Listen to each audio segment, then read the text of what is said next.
First on 5, 2 people, including a former Mobile postal worker, facing up to 30 years in federal prison. They pleaded guilty to stealing hundreds of checks worth millions of dollars. WKRG News 5, Shamani Baker joins us now. And Shamani, this was an inside job. That's absolutely right. These court documents describe when Kalasia Lewis would steal pieces of mail that included business checks from her job at the USPS on St. Joseph Street and sold them to other people, including her co-conspirator, Brian Williams III.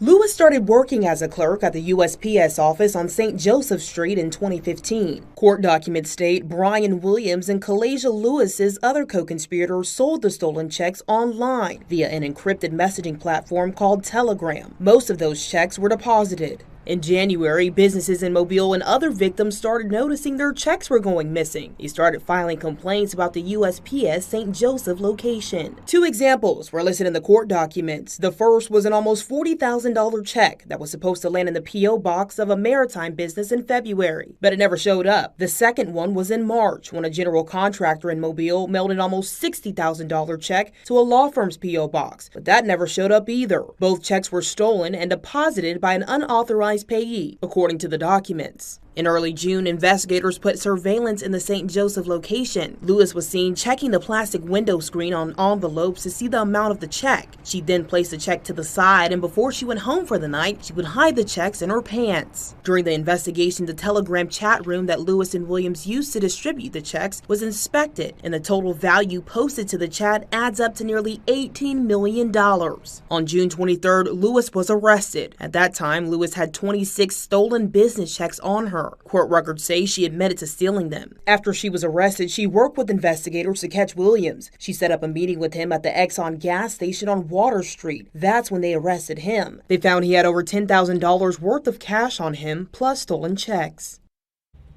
Both Lewis and Williams are set to be sentenced in federal court in early January. The names of the other co-conspirators were not released. In studio, Shamani Baker, WKRG News 5.